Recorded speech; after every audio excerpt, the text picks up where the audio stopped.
Hello tout le monde, bienvenue sur notre chaîne YouTube Viens et suis-moi, écoute et prête l'oreille. Je suis Vaya Priard et je suis heureuse de pouvoir retrouver pour une nouvelle semaine, une nouvelle étude de l'Ancien Testament de Viens et suis-moi, et notamment l'étude de cette semaine de Genèse chapitre 3 et 4 et de Moïse chapitre 4 et 5. Chers frères et sœurs, si vous n'avez pas encore lu vos écritures, vraiment faites-le. Cette étude de cette semaine m'a appris beaucoup de choses, m'a permis de comprendre beaucoup de choses, m'a permis de revoir beaucoup de choses et de les mettre en relation avec mes propres expériences, avec ce que j'ai pu endurer dans ma vie et toutes les expériences et m'ont fait comprendre des choses essentielles.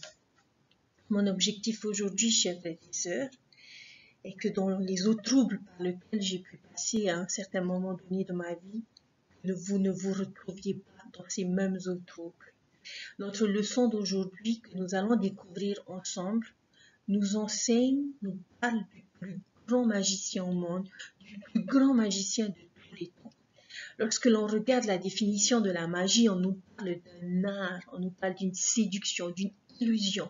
C'est l'art de faire croire aux personnes quelque chose qui ne l'est pas réellement. Ce grand magicien dans toutes les questions, chers frères et sœurs, est Satan. Nous allons dans notre étude d'aujourd'hui observer sa façon d'agir, comment il arrive à décevoir les personnes sur terre et notamment à travers l'expérience d'Adam et Ève, qui sont les premières personnes qui ont vécu sur terre. Et nous le voyons dans l'expérience d'Adam et Ève, nous le voyons également dans l'expérience d'Abel et de Caïn. Nous allons étudier ces stratégies de façon à ne pas être nous-mêmes déçus, à pouvoir reconnaître sa façon de faire dans notre vie de tous les jours et ne pas succomber à la tentation. Lorsque l'on apprend comment un tour de magie se fait, nous comprenons que ce n'est plus de la magie. Nous ne pouvons plus nous faire avoir. J'espère donc que lorsque nous ferons cette étude, chers frères et sœurs, nous réagirons de la même façon en lui disant « Tu ne peux plus m'avoir, je connais ton tour, je connais ta tromperie. » Vous me direz, mes sœurs Vaya, ne devrait-on pas plus se focaliser sur le Sauveur plutôt que de parler de Satan? Chers frères et sœurs, je pense sincèrement que ce peut être une bonne chose de connaître notre ennemi. Plus nous connaîtrons notre adversaire et ses stratégies, et plus nous pourrons y faire face.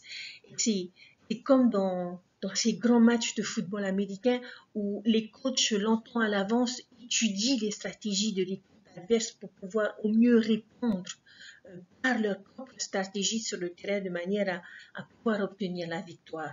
Et c'est ce que nous allons faire aujourd'hui et notamment et principalement dans le livre de Moïse dans les chapitres 4 et chapitre 5. Donc nous allons découvrir ensemble les titres et les attributs que l'on découvre concernant Satan, notamment dans ces chapitres. Alors, nous savons, lorsque nous lisons les Écritures, qu'on appelle Satan de différents noms et de différents surnoms. Et lorsque nous regardons dans le chapitre 4, au premier verset, l'on découvre que le premier nom que l'on utilise et que l'on répète souvent est Satan. Mais avant de devenir Satan, il est appelé Lucifer. Et si l'on regarde la racine en latin du mot Lucifer, cela signifie porteur de lumière. Qu'est-ce que cela nous enseigne avant que l'on appelle Lucifer Satan? Eh bien simplement que c'était un individu qui avait une grande influence, qui avait un grand potentiel. Un porteur de lumière est quelqu'un vers qui l'on se tourne et que l'on peut prendre en exemple. Et nous savons que cela a été le cas car un tiers des esprits ont choisi de suivre Satan dans le conseil des cieux lorsqu'il s'est rébellé au point de renoncer à leur propre expérience dans cette condition mortelle et de ne pas recevoir l'exaltation. Lorsque cette rébellion s'est produite, son nom fut changé. Il est devenu Satan. Et lorsque l'on regarde la définition dans le dictionnaire de la Bible, pour le mot Satan, on trouve le mot calomniateur. Et cela peut nous aider à comprendre la nature de la rébellion de Satan.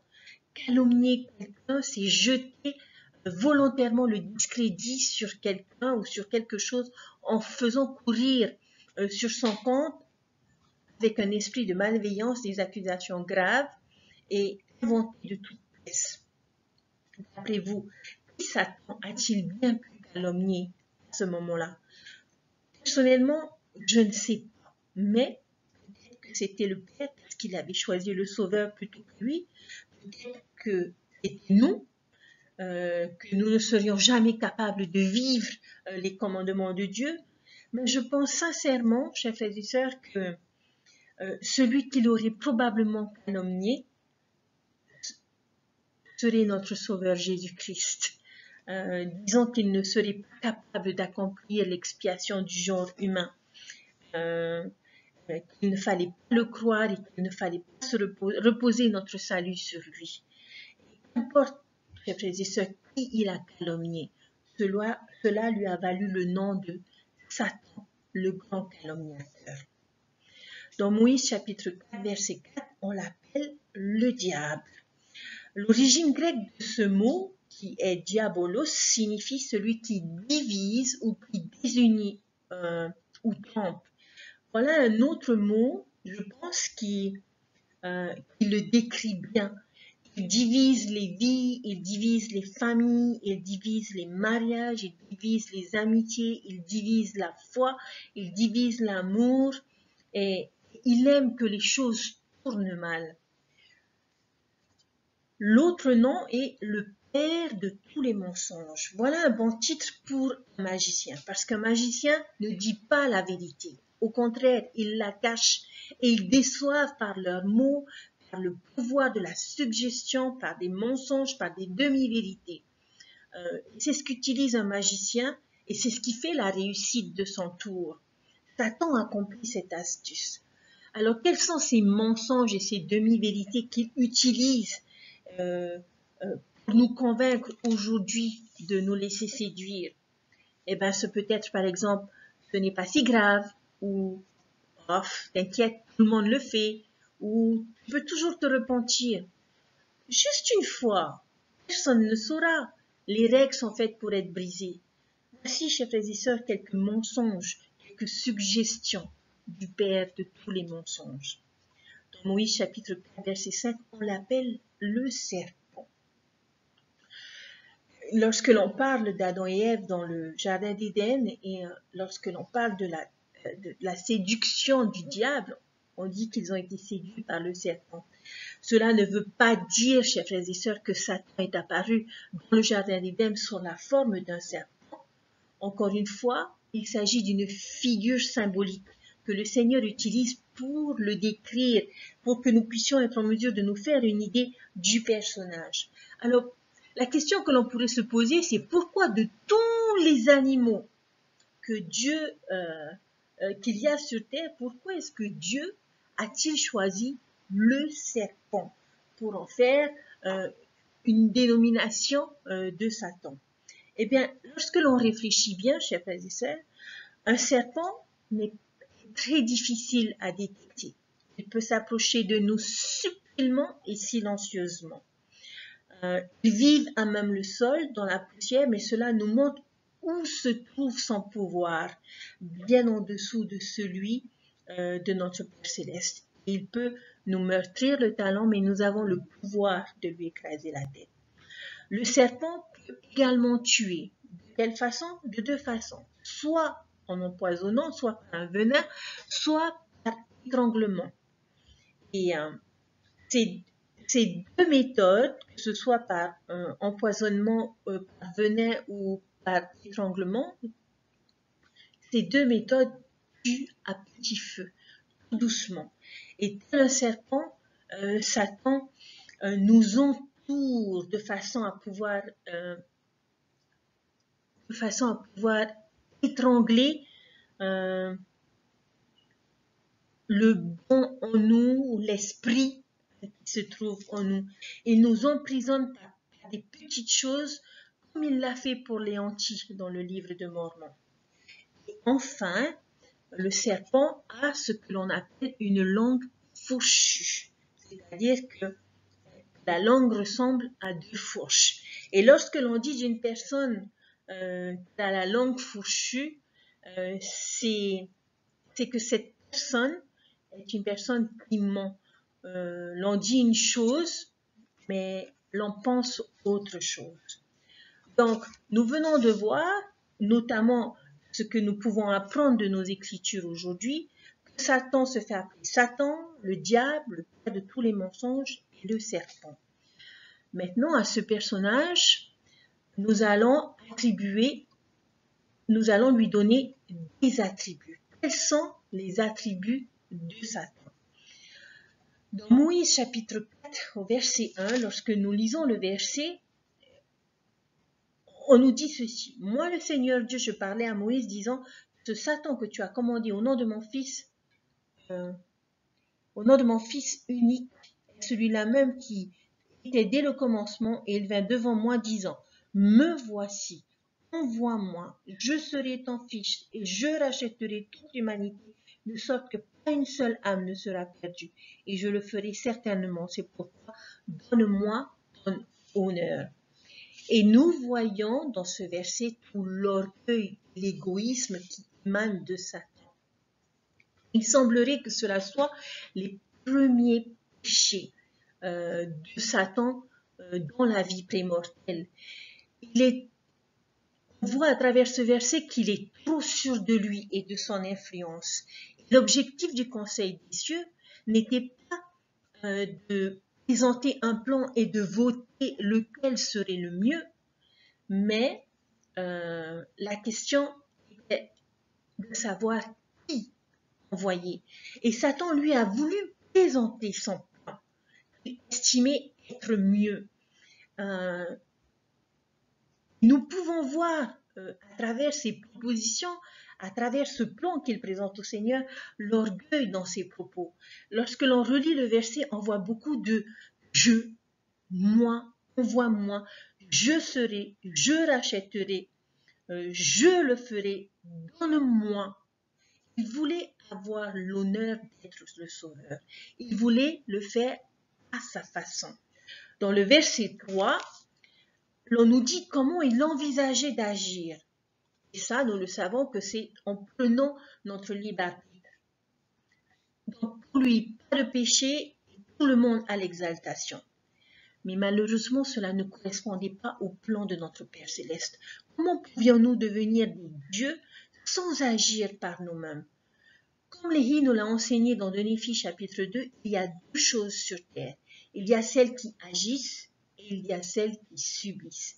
Le plan de Satan n'aurait requis de notre part aucun effort, aucun sacrifice, et notamment de sa part à lui, ce qui est bien égoïste. Il n'aurait pas eu besoin de sauver les enfants de Dieu si tout le monde était obéissant et que tout le monde était sauvé. Et c'est de cette façon qu'il tente les personnes aujourd'hui. C'est de cette façon qu'il leur promet toujours le bonheur et la joie sans avoir besoin d'obéir. Mais nous savons, chers frères et sœurs, que la méchanceté n'a jamais été le bonheur. Et le plan de Satan était un mensonge.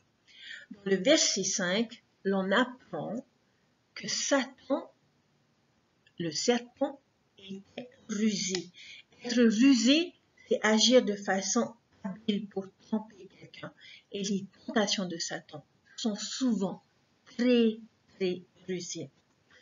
Dans le verset 6, on nous dit qu'il ne connaissait pas la pensée de Dieu. Il n'a pas le pouvoir de voir et de connaître les intentions et les pensées de Dieu.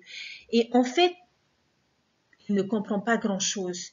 Il ne comprend pas le plan de Dieu. Et tout ce sur quoi il se focalise, eh bien, c'était le résultat. Il veut juste assurer l'exaltation pour tout le monde. C'est obtenir quelque chose pour rien en échange, rien en retour. C'est-à-dire, donne-moi ce que je veux maintenant sans que j'ai besoin de faire des efforts. Beaucoup de tentations, malheureusement, suivent ce principe.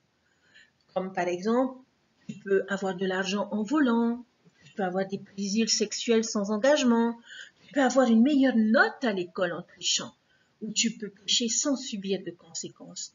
Satan veut, chers frères et sœurs, chers jeunes, nous soyons malheureux comme lui. C'est comme si il avait dit à Dieu, ok, tu veux pas me donner ce que je veux, alors je ferai tout ce que je peux pour que tes enfants ne soient pas sauvés. Une motivation misérable. Il en agit ainsi avec notre orgueil, notre égoïsme, lorsqu'ils deviennent plus importants que notre propre bonheur. L'attitude de Satan lui ferait dire, je suis peut-être malheureux, mais c'est mon choix. Et il nous arrive malheureusement, chers frères et sœurs, parfois, de dire la même chose.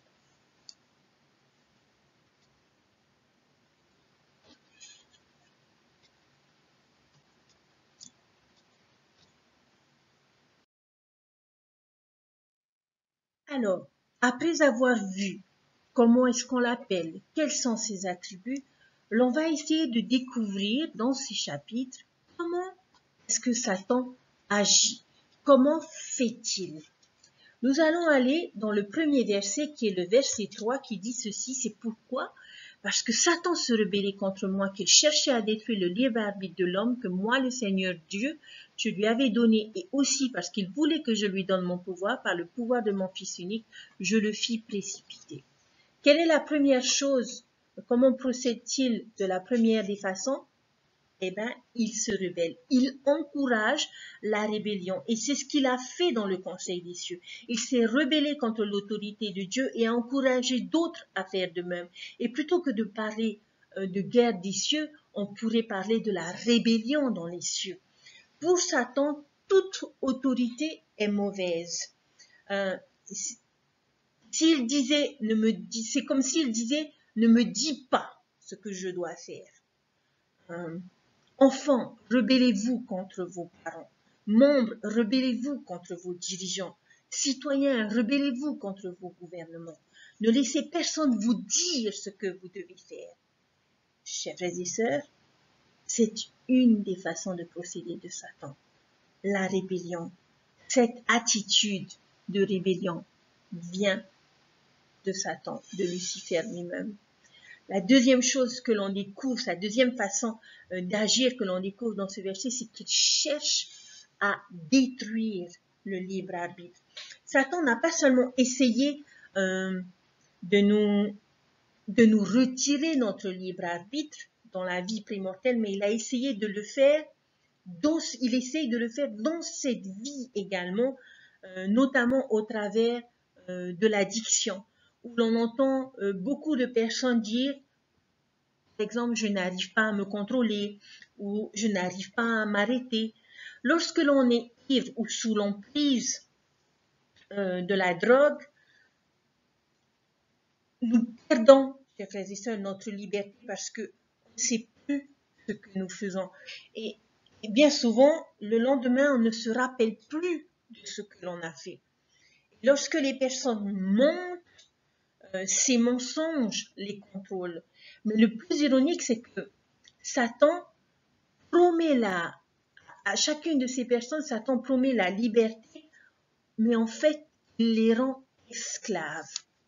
Il a toujours dit que les commandements et que les principes, les règles, c'était de l'esclavage.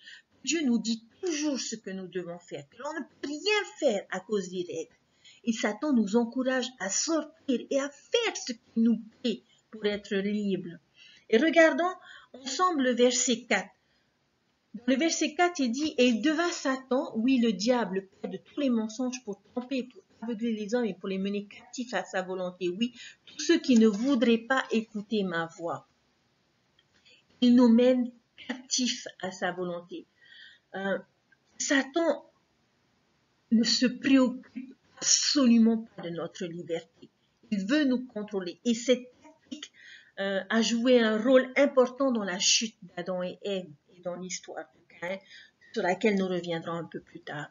Dans ce verset, on nous montre une nouvelle stratégie qui est de tromper, d'aveugler. Satan trompe, Satan aveugle. Il ne veut pas, chers frères et sœurs, que nous puissions voir la vérité. Les actions les plus mauvaises se font souvent dans l'ombre. Et c'est pour cette raison que la plupart des péchés se font derrière des portes fermées ou dans des lieux sombres.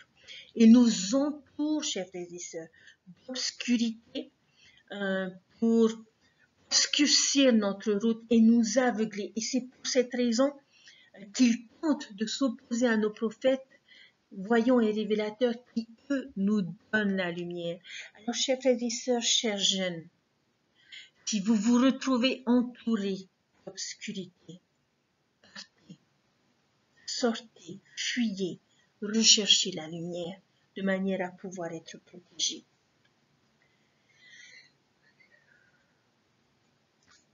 Verset 6. Et Satan mit cela dans le cœur du serpent, car il en avait entraîné beaucoup à sa suite, et essaya aussi de séduire Ève, car il ne connaissait pas la pensée de Dieu. C'est pourquoi il essaya de détruire le monde. Il entraîne beaucoup avec lui, il séduit et il essaye de détruire. Arrêtons-nous un moment, s'il vous plaît, ici, et songeons un instant à l'expérience d'Adam et Ève en leur faisant prendre du fruit défendu. Vous pourriez me dire, mais cela ne faisait pas partie du plan de Dieu, n'était-ce pas ce que Dieu avait prévu? J'aimerais que l'on se pose une autre question. Était-il possible que Satan ait pu, d'une certaine façon, contrarier le plan du salut que Dieu avait établi? À cette question, je répondrai oui. Il est fort probable que les actes de Satan aient pu contrarier le plan de Dieu, en tout cas d'une certaine façon. Lorsque nous allons dans Alma, au chapitre 12, les versets 23 et 26, voici ce qu'il est dit. Maintenant, voici, je te dis que s'il avait été possible à Adam de manger du fruit de l'arbre de vie à ce moment-là, il n'y aurait pas eu de mort et la parole aurait été nulle, faisant de Dieu un menteur, car il a dit, si tu manges, tu mourras. Et maintenant, voici, s'il avait été possible à nos premiers parents de s'avancer et de manger de l'arbre de vie, il aurait été malheureux à jamais, n'ayant pas d'état préparatoire. Et ainsi, le plan de rédemption aurait été contrarié, et la parole de Dieu aurait été nulle, n'ayant aucun effet. Ces versets, chers frères et sœurs, nous disent que c'est ce que voulait Satan. Il aurait voulu que la parole de Dieu soit nulle.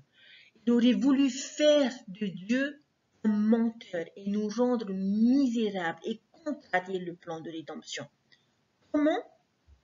Tout simplement en faisant prendre à Adam et Ève le fruit défendu pour leur faire ensuite prendre le fruit de l'arbre de vie. Ainsi demeurer jamais dans leur péché. Mais bien sûr, Dieu ne permettra pas cela. Et d'ailleurs, il retourne voir Adam et Ève tout de suite après qu'ils aient pris le fruit de l'arbre défendu. Et il a placé des chérubins, une épée flamboyante, pour garder l'accès à l'arbre de vie afin de protéger le plan de rédemption. Et c'était là l'intention de Satan, chers frères et sœurs, dans le jardin d'Éden. Cette expérience illustre bien le procédé de Satan. Il nous tente de prendre le fruit défendu. Il nous propose une autre tentation à laquelle nous cédons. Il nous tente davantage. Satan essaye de contrarier le plan a essayé de contrarier le plan de Dieu avec Adam et Ève, mais n'a pas réussi.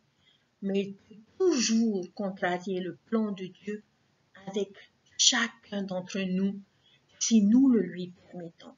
Il n'a pas pu rendre misérables tous les enfants de Dieu, mais il continue de s'efforcer de le faire aujourd'hui. Il n'a pas réussi à faire de Dieu un menteur, mais il arrive à faire de nous des menteurs. Il n'a pas pu faire en sorte que la parole de Dieu soit nulle, mais il part créer un vide dans notre vie là où Dieu devrait être. Alors, faisons attention.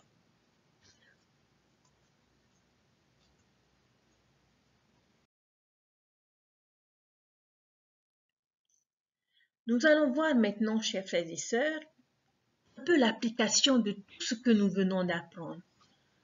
Qui est Satan, quels sont ses attributs et comment il agit. Et nous allons voir à travers sa première tentation. Lorsque l'on revient dans Moïse chapitre 3, et notamment dans les versets 16 et 17, lorsque le Seigneur présente à Adam et Ève le jardin d'Éden, et il leur dit, vous avez dans ce jardin beaucoup d'arbres. Hein. Si je reviens pour être plus précis dans le chapitre 3, au verset 16, il dit, et moi le Seigneur Dieu, je donne cet ordre à l'homme, tu pourras manger de tous les arbres du jardin. Combien d'arbres y avait-il dans le jardin? Il y en avait beaucoup. Et de quel arbre Dieu parle-t-il en premier? Il parle des arbres dont il pouvait manger. Regarde ce pommier, tu peux manger les pommes. Regarde cet avocatier, tu peux manger les avocats. Ce pamplemoussier, les pamplemousses. Il parle de tous les arbres et de tous ceux dont il pouvait manger. Donc, qu'est-ce que le Seigneur a fait? Il a attiré l'attention d'Adam et Ève sur tout ce qui était à leur disposition. Les arbres dont ils pouvaient manger, les arbres du jardin qu'ils pouvaient manger et se nourrir de chacun d'eux. Ensuite, il leur dit, mais il y a un arbre dont vous ne pouvez manger, qu'il ne faut pas toucher. Mais le reste, Adam et Ève, pas de souci. Alors revenons maintenant dans Moïse chapitre 4 et on va voir à quel point Satan est filou et rusé. Regardez le verset 7. Lorsqu'il va vers Ève, qu'est-ce qu'il lui dit? Il dit à la femme, oui, Dieu a-t-il dit, vous ne mangerez pas de tous les arbres du jardin? Et il parlait par la bouche du serpent. Vous comprenez pourquoi je vous dis quel filou?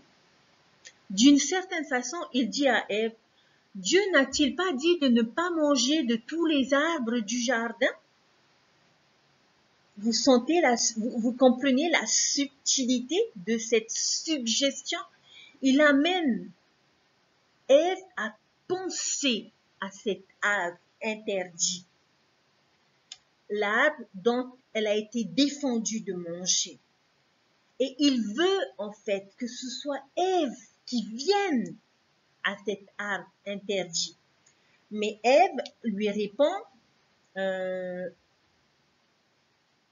pas de la façon dont Satan l'avait espéré. Elle dit, nous pouvons manger des fruits des arbres du jardin. Ok. Elle n'a pas compris ce que je voulais lui dire. Alors je vais insister. Regardez les versets 8 et 9. Et la femme dit au serpent, nous pouvons manger du fruit des arbres du jardin.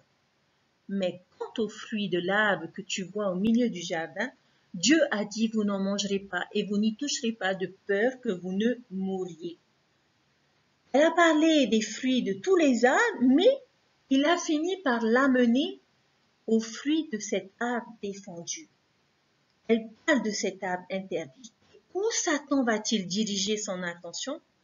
Vers cet arbre, aux fruits défendus.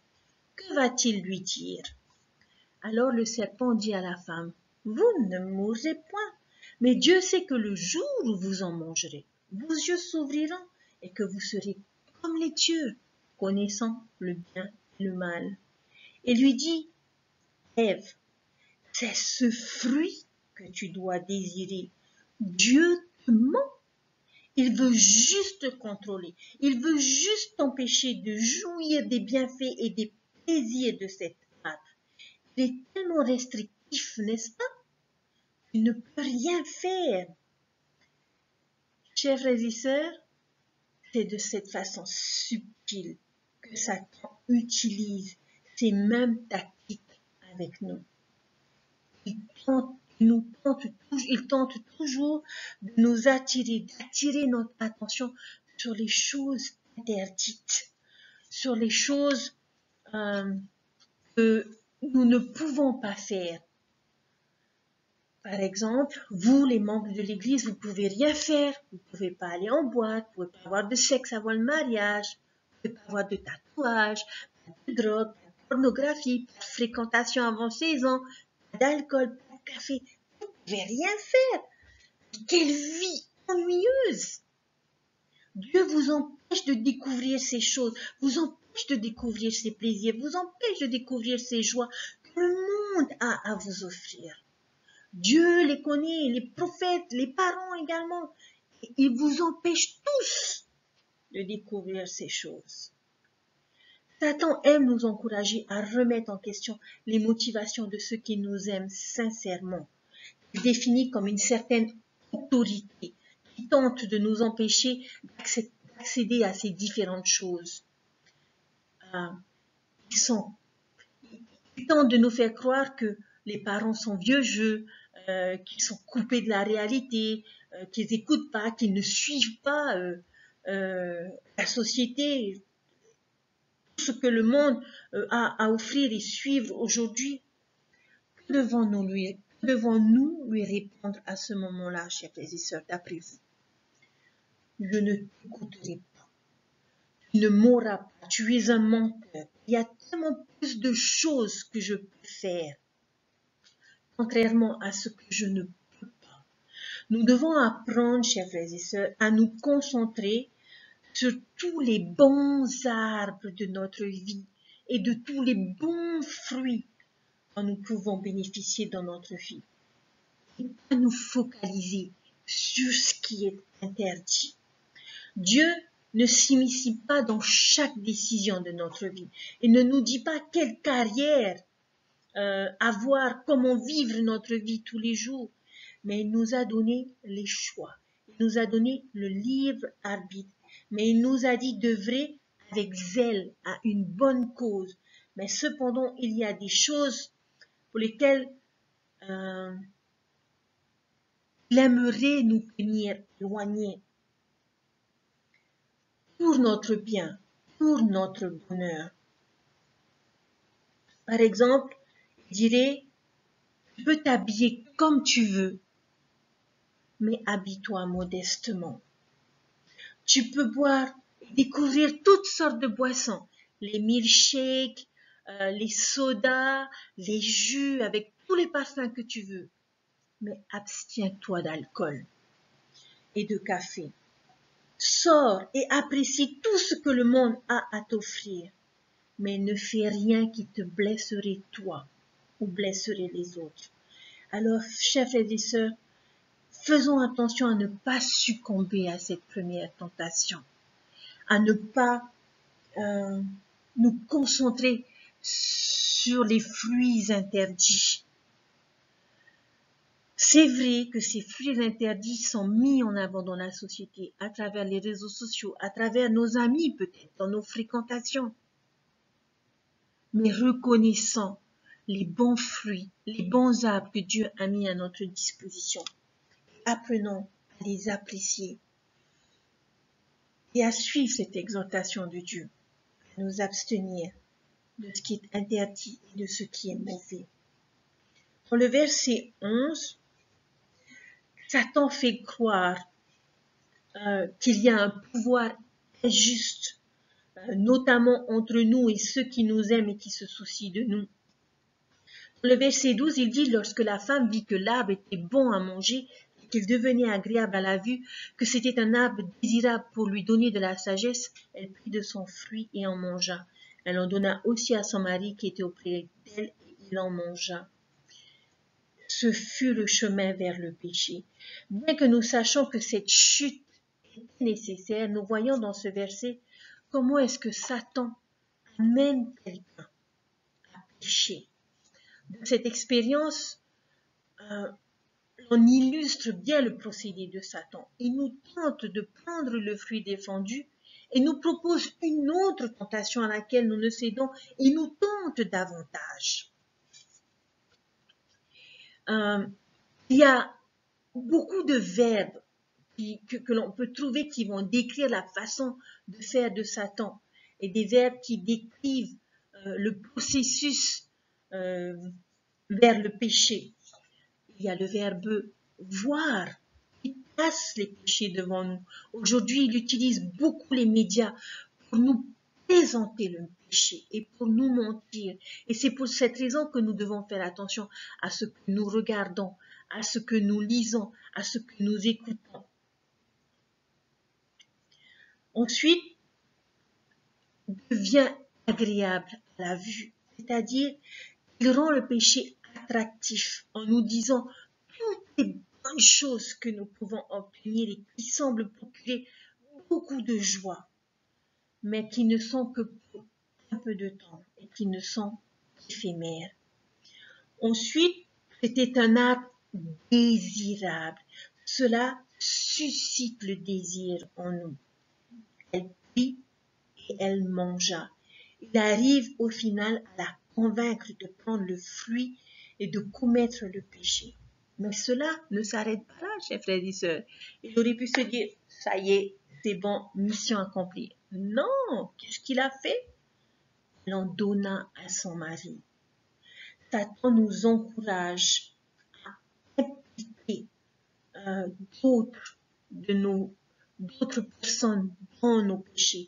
Il nous utilise pour faire en quelque sorte le sale boulot à sa place. Il tente de convaincre les autres d'en prendre aussi. Voyons maintenant les versets 13 et 14. Les yeux de l'un et de l'autre s'ouvrirent. Ils connurent qu'ils étaient nus. Et ayant cousu des feuilles de figuier, ils s'enfuirent des tabliers.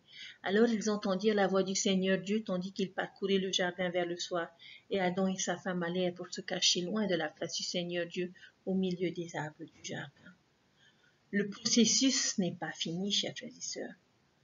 Après avoir péché, après avoir réussi à entraîner quelqu'un d'autre, qu'est-ce que Satan décide de faire?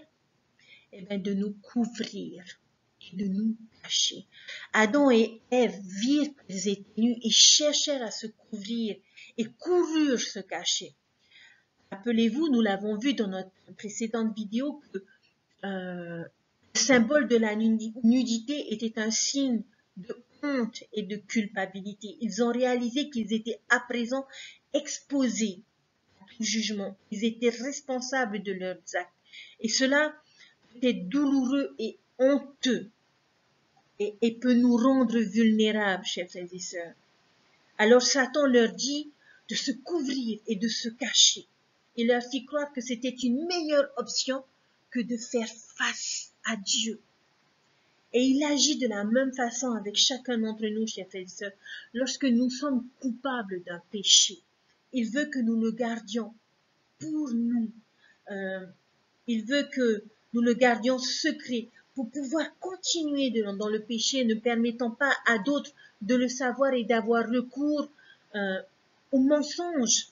C'est intéressant de voir qu'Adam et Ève aient cousu des feuilles de figuier ensemble pour eux-mêmes. Nous avons parfois, nous aussi, nous sommes tentés de coudre des feuilles de figuier pour nous-mêmes. Ce sont des feuilles d'excuses, ce sont des feuilles de figuier de mensonges. Et selon vous, pour Adam et Ève, est-ce que cela a marché? Ce ne devait certainement pas être confortable de se retrouver avec un tablier de feuilles de figuier. Les feuilles, chers frères et sœurs, au bout d'un moment finissent par faner et par se sécher. Elles ne deviennent plus efficaces sur le long terme. Alors, pensons-nous réellement que le fait de cacher nos péchés sera efficace sur le long terme? Lorsque Dieu parla à Adam et Ève, ils se sont rendus compte combien ils étaient stupides de se cacher de Dieu. Pourquoi? Parce que Dieu est omniscient. Il sait tout, chers frères et sœurs. Nous pouvons cacher nos péchés à nos parents. Nous pouvons cacher nos péchés à nos dirigeants. Mais nous ne pouvons pas les cacher à Dieu. Et Dieu nous propose une meilleure façon de gérer ces situations que de les cacher. On le verra un peu plus tard lorsque nous étudierons et parlerons de la chute d'Adam.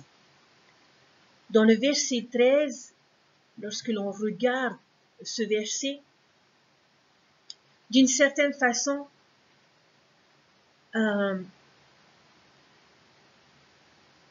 Satan va tout faire pour que nous puissions trouver des excuses, mais va se réjouir de ce qui peut nous arriver. Lorsque nous lisons dans Moïse au chapitre 5, dans le verset 13, on nous dit « Satan vint parmi eux disant « Je suis aussi un fils de Dieu » et il leur commanda disant « Ne le croyez pas ». Ils ne le crurent pas et ils aimèrent Satan plus que Dieu. Et les hommes commencèrent dès lors à être charnels, sensuels et diaboliques. D'une façon, il nous dit d'assouvir nos appétits parce que cela fait partie de l'homme naturel que nous sommes. C'est naturel de te fâcher, c'est naturel de t'adonner à la luxure, c'est naturel d'avoir envie, c'est naturel d'être orgueilleux. Comment Dieu peut-il attendre que vous agissiez différemment? Tel serait le discours de Satan. Satan tente de nous faire ressortir en quelque sorte l'instinct animal de chacun, c'est-à-dire celui qui agit sous l'impulsion.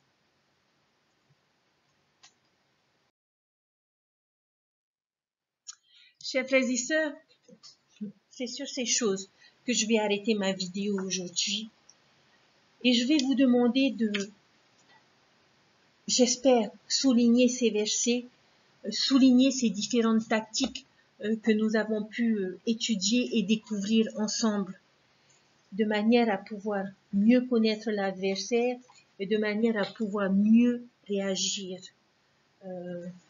à ces différentes attaques. Satan n'a qu'un seul objectif, c'est de nous rendre malheureux comme lui. Et il va utiliser tous les tours subtils et rusés qu'il a dans sa poche pour nous faire croire certaines choses et pour nous éloigner du chemin des alliances. Chers frères et sœurs, si l'on devait rédiger un livre pour découvrir les différents tours de magie de ce grand magicien de tous les temps, qu'est Satan, il a été rédigé. Ce sont nos écritures, chers frères et sœurs. Vous voulez savoir comment agit Satan? Lisez vos écritures. Vous voulez savoir quel sera le prochain tour de magie? Lisez vos écritures. Vous voulez vous assurer de ne pas être déçu par Satan? Lisez vos écritures. Tout est révélé dans ces écritures. Et si nous prenons le temps de les lire, de les méditer, de les sonder et de prier le Seigneur pour qu'il éclaire notre intelligence et notre connaissance, je peux vous dire que l'influence du diable serait bien minime face à tous ceux qui s'efforcent d'apprendre à le connaître et à découvrir ses stratégies et sa façon de faire. Mais non seulement les Écritures nous enseignent qui il est et comment il agit, mais nous donnent également les armes nécessaires pour faire face à sa ruse et à sa tromperie. Chers frères et sœurs, Dieu nous aime comme il a aimé Adam et Ève. Leur a-t-il en voulu? Bien sûr que non. Mais il avait prévu tout ce qu'il fallait pour que le plan de rédemption soit possible, pour que ses enfants soient sauvés. Alors pourquoi ne le ferait-il pas pour nous aujourd'hui? Il est conscient de ce magicien dans notre vie. Et il a permis que ce magicien fasse ses petits tours de magie dans notre vie. Mais il espère pour chacun d'entre nous que nous serons avides à découvrir toutes ces choses pour ne pas être trompés dans notre vie. Nous avons tout ce qu'il faut à notre disposition, chers frères et sœurs. Tout ce que nous avons à faire, c'est trouver un moment pour nous asseoir, pour ouvrir notre livre et pour lire et apprendre. Je sais que Dieu vit, je sais qu'il nous aime, je sais que Jésus-Christ est notre Sauveur, celui que Dieu a choisi et envoyé pour assurer son œuvre et sa gloire, qui est de réaliser l'immortalité et la vie éternelle de l'homme. Chers frères et sœurs, je vous invite à lire vos Écritures avant notre prochaine vidéo. Prenez note et apprenez de l'expérience d'Adam et Ève et de leur chute. Prenez note et apprenez de l'expérience d'Abel et Caïn. Regardez toutes ces petites choses qu'il a faites, ces petits choix qu'il a faits, qui ont fait qu'il a perdu son âme. Puissions-nous éviter ces choses. Mais malgré cette influence néfaste, nous le verrons dans notre prochaine vidéo, nous verrons que Dieu a une solution pour toutes choses. Et nous comprendrons à quel point il nous aime. Au nom de Jésus-Christ. Amen. Je vous souhaite une bonne semaine, une bonne découverte. Les secrets révélés sont dans les Écritures. Apprenez-les. Et je vous dis à très bientôt. Bye.